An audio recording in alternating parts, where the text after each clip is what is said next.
Ils s'appellent Simon, Marius, Iqbal, Nour ou encore Guy et comme des centaines, des milliers d'autres, ils ont tout quitté pour tenter leur chance en Europe. Ils se retrouvent enfermés dans une prison à ciel ouvert aux portes de l'Europe.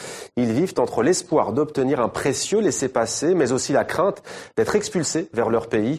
Un documentaire raconte les trajectoires de tous ces migrants de Ceuta, enclave espagnole située au nord du Maroc. Ça s'appelle Ceuta, douce prison. Les réalisateurs de ce film, sont les grands témoins de votre 64 minutes. Bienvenue à tous les deux. Jonathan Millet, merci d'être avec nous. Merci à vous également, Loïc Réchy. Alors, une question à tous les deux. Comment est-ce que vous êtes venus à ce sujet des migrants, précisément à Ceuta ? Disons qu'au départ, on avait envie de raconter le monde avec un regard un petit peu différent. On s'est penché sur la question des frontières.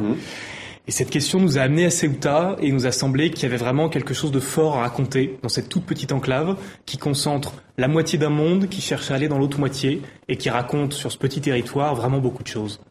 Et puis on a commencé à travailler dessus fin 2009, début 2010. Donc on était à un moment aussi où on célébrait les 20 ans de la chute du mur de Berlin et on se félicitait en Europe de la fin de l'obscurantisme, etc. Et ça correspondait en fait à un moment où l'Union européenne bâtissait d'autres murs, donc notamment en Afrique, à Ceuta, à Melilla, avec cette idée de bloquer en fait les flux migratoires de manière assez visuelle et violente.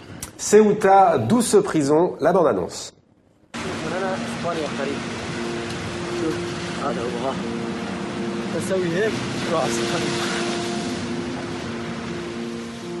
On a l'impression d'être dans une prison dont on ne connaît pas le verdict. Tu ne sais pas pour combien de temps tu y resteras. En fait, c'est ça l'angoisse de Ceuta. Nous avons fait 10 heures dans la mer. On a failli mourir. ਜਦੋਂ ਅਸੀਂ ਕਿਸੇ ਨੂੰ ਪੁੱਛਦੇ ਸੀ ਸਾਨੂੰ ਮਾਰਦੇ ਸੀ ਠੀਕ ਹੈ ਅਸੀਂ ਉਹਦੇ ਬਾਬਾ ਮਿੰਨਤਾਂ ਕੀਤੀਆਂ ਹੱਥ ਪੈਰ ਜੋੜੇ ਉਹਦੇ ਅੱਗੇ ਸਾਨੂੰ ਆਪਣੇ ਦੇਸ਼ ਇੰਡੀਆ ਭੇਜਦੇ ਜਾਂ ਇੱਥੋਂ ਕੱਢ ਲਏ ਅਸੀਂ ਕਿੱਥੇ ਸਾਨੂੰ ਬਾਹਰ ਜਾਣਦੇ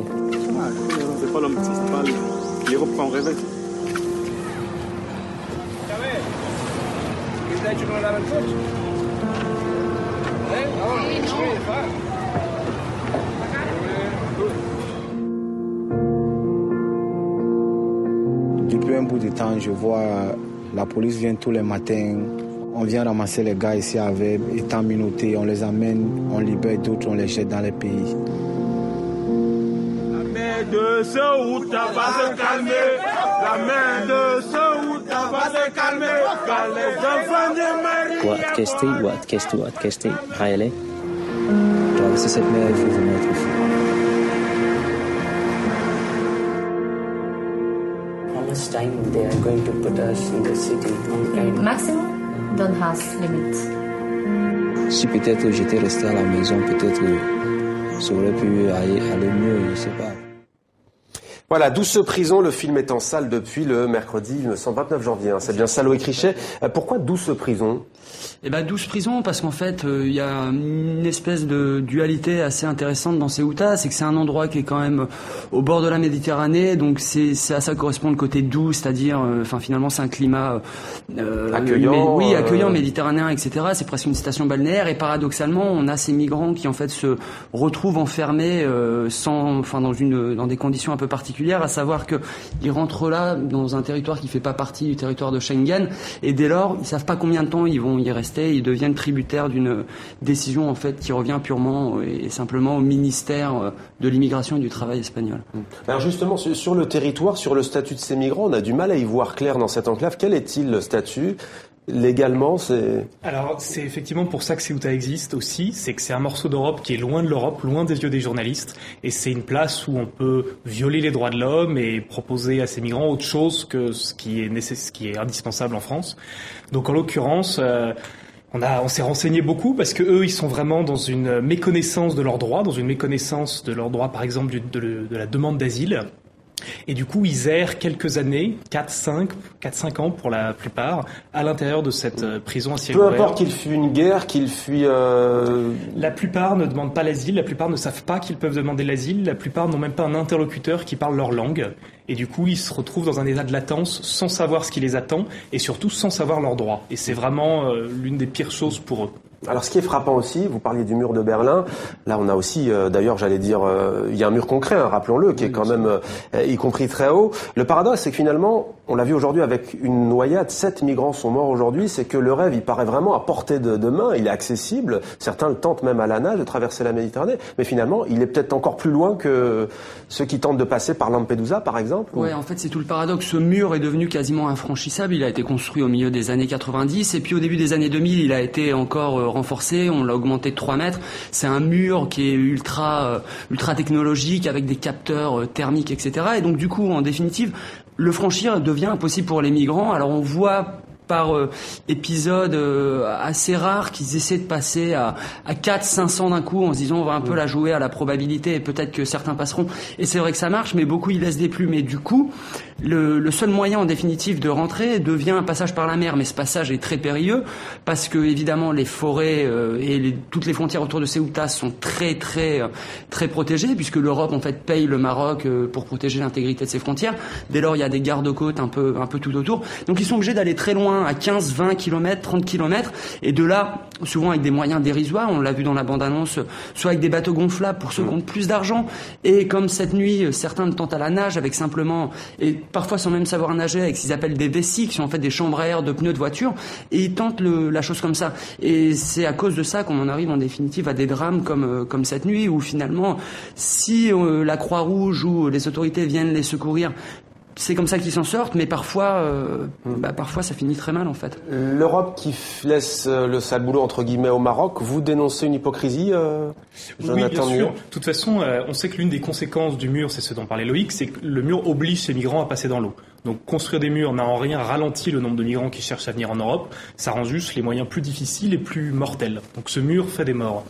Le rapport avec le Maroc, c'est que dans la nouvelle politique européenne de fermeture des frontières, on demande aux pays adjacents à l'Europe, en l'occurrence le Maroc, de ralentir, de limiter le nombre de migrants qui pourraient entrer sur le territoire européen. Le terme est fort, ça veut dire des refoulements, des arrestations, des brutalités et tout un tas de choses terribles. Ils sont victimes aussi de racisme au Maghreb, bien entendu, c'est ressortissant. Mais là, il y a vraiment cette idée que la police marocaine fait le sale boulot pour l'Europe et qu'il y a des accords financiers derrière et que nous, on en voit les conséquences sur ces migrants qui sont dans Ceuta, qui ont vraiment des douleurs physiques terribles et un passage dur par le Maroc. Alors, oui, allez-y. Parce que d'ailleurs, c'était assez intéressant à l'occasion d'une projection la semaine dernière. On était en fait avec une personne de la CIMAD qui mettait le point notamment sur le fait que parfois on retrouvait donc ces bateaux gonflables donc échoués sans leurs migrants, avec des trous en fait de balles. Donc ça veut dire que le Maroc parfois va très loin. C'est difficile à prouver évidemment, mais en tout cas voilà, des balles sont tirées sur ces bateaux où on a certains de nos migrants qui nous avaient raconté aussi qu'il y avait des espèces de clochards en fait payés par les gardes-côtes qui ne vont pas dans l'eau une fois que les migrants sont dans l'eau et qui viennent avec en fait des couteaux pour essayer de planter l'embarcation. Donc eux bien entendu se défendent avec les rames et les moyens du bord. La CIMAD, organisme, on précise, qui en France défend notamment le sort de ces migrants. Vous avez donc filmé 5 de ces migrants. 5 trajectoires différentes, tous ne vivent pas de la même manière cette expérience.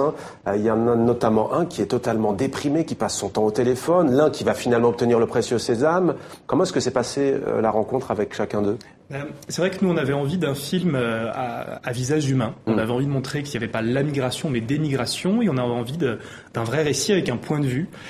Et on voulait proposer aux spectateurs de se plonger dans le point de vue de ces migrants. Il se trouve qu'on avait à peu près le même âge, qu'on a pu passer beaucoup de temps sur place avant de pouvoir filmer, à se faire mutuellement confiance et à raconter notre projet de film. Et du coup, à pouvoir construire la structure de notre film autour de 5 personnages qui sont aussi différents les uns des autres. Il y a un jeune notamment qui a 18 ans à peine, qui vient d'Inde, par exemple. Il y a vraiment à Ceuta une pluralité de pays qui est assez fortement représentée. Et donc voilà, nous, ce qu'on a voulu représenter, c'est une édition de 5 récits de migrants très différents qui ont rapport au pays, qui ont rapport à l'espoir d'après, qui ont des doutes et qui à eux forment une édition d'une compréhension de la migration. Qu'est-ce qu'il y a comme point commun entre tous ? Ils sont tous d'accord sur le fait qu'ils découvrent finalement l'envers du décor, la désillusion très vite ? Ouais, alors ça c'est une évidence effectivement. C'est vrai que pour la plupart en fait ils arrivent dans Ceuta en pensant qu'en définitive ça va être l'Europe. Alors c'est la résultante de deux choses. Ça peut être dans le cas d'Iqbal où en définitive il est parti de son pays en payant un passeur et qu'il l'a baladé d'endroit en endroit et son voyage a pris 2 ans et en définitive c'est nous avec Jonathan qui à un moment donné sur une carte on lui a dit écoute t'es là et il tombait des nues. Enfin il avait aucune idée de ce qu'était Ceuta. Et puis après on a les migrants subsahariens qui eux sont quand même un peu plus conscients de ce qu'ils font, mais en même temps cette migration elle est aussi motivée je dirais par une espèce de mensonge originel qui correspond au fait que ceux qui sont passés avant eux et qui parfois en fait motivent cette envie de quitter le pays leur mentent. À savoir quand ils sont à Ceuta et on le voit dans le film, hein, ils appellent les amis, ils vont leur dire ça y est je suis en Europe, c'est génial, ça se passe bien. Ils vont poster des photos d'eux sur Facebook où ils sont toujours à leur avantage, ils sont dans le centre-ville, ils sont bien habillés, etc. Parce qu'il y a vraiment cette notion de ne pas perdre la face en définitive et de montrer qu'on a réussi. Mais sauf que la réalité, c'est qu'ils se retrouvent face à cette espèce de mur administratif dont ils maîtrisent absolument pas les codes, dont, comme disait Jonathan un petit peu plus tôt, il y a personne pour leur expliquer quels sont leurs droits et ce qu'ils sont en droit d'attendre. Et voilà, et cette réalité fait que, ils sont l'espèce de eux-mêmes aussi. Oui, et puis voilà, et c'est un désespoir qui les ronge petit à petit. Alors, vous avez filmé 5 hommes, pas de femmes. J'imagine que c'est pas un choix délibéré. Est-ce qu'il y a des migrantes? Non, il y en a très peu. À Ceuta, il y avait plus de 1500 migrants quand on y était. Donc, faut imaginer sur un petit territoire que c'est vraiment énorme et qu'il y a une promiscuité terrible. Il y avait très peu de femmes. Il y a plusieurs routes de migration. En l'occurrence, c'est pas la route de migration conseillée pour les femmes, qui passe beaucoup par des pirogues, ce qui est tout aussi mortel, tout aussi périlleux, mais voilà, il y a plusieurs routes. Là, il faut savoir que les migrants qui étaient dans Ceuta ont passé 1 an et demi, 2 ans pour la plupart en aventure, c'est-à-dire dans leur voyage vers l'Europe avant d'arriver à Ceuta, qu'ils ont traversé des déserts, qu'ils ont vu leurs compagnons de route mourir en route et qui sont vraiment les survivants, ceux qui sont arrivés jusqu'au bout, et que ça a été une route épuisante et physique dont ils gardent des séquelles physiques terribles et des traumas internes assez durs dont ils ne sont pas délivrés même longtemps après. Alors est-ce que vous avez rencontré tous les deux des difficultés lors de ce tournage? On imagine que c'est une zone sensible, très protégée. Oui, en fait, nous, on s'est beaucoup fait arrêter par la police, par les militaires, et ça nous a plutôt servi, parce qu'il y a un moment où notre but, c'était d'être du côté des migrants. On a vraiment fait un film qui se place de leur point de vue, et de montrer qu'on n'est pas l'ennemi en se faisant beaucoup arrêter par les autres. Ça a plutôt été un atout pour nous, et c'est un conseil à tout réalisateur, c'est faites-vous arrêter. Et quel souvenir gardez-vous de cette expérience? Comment est-ce que vous en ressortez finalement, humainement? C'est une expérience qui est assez éprouvante. Enfin, tant qu'on est dedans, en fait, en définitive, on vit le truc à fond. On passe 16-17 heures par jour avec ces migrants, on vit à leur rythme, qui est fait en fait de très grandes marches. Et Ceuta 12 prisons, c'est un peu ça aussi. C'est une cour de prison, en définitive, où on a des migrants qui sont en promenade perpétuelle parce qu'il n'y a rien d'autre à faire. Mais c'est vrai que le jour où on rentre à Paris, puisque nous on est tous les deux de Paris, on se retrouve accablé par un truc. Mais après, c'est un film qui nous a apporté aussi beaucoup de joie, et notamment de retrouver certains de nos personnages qui ensuite, un jour, au bout d'1 an ou 1 an et demi, sont arrivés à leur tour en France, et voilà, ça a créé des vraies amitiés en fait. 12 prisons donc, qui est sorti le 29 janvier en France. Peut-être qu'il sera un jour en Suisse, en Belgique. Ce n'est pas encore le cas, mais c'est tout ce qu'on vous souhaite. Au Canada, également au Québec. Il a été diffusé en Afrique très rapidement, en Afrique de l'Ouest, notamment francophone. Exactement. Beaucoup de projections dans des festivals. Sénégal, Burkina Faso, Cameroun, Maroc, Bénin, Togo. Très bien. Merci beaucoup à tous les deux. Merci Loïc Richet, merci Jonathan Millet d'avoir été avec nous. Loïc Richet, Jonathan Millet, merci à vous. Je me suis peu trompé sur vos noms. Merci à tous les deux. En tout cas, c'est la première fois qu'on vous réunit sur un même plateau. En tous les cas, voilà. On l'a fait sur TV5 Monde ce soir et c'était un plaisir. Merci à vous.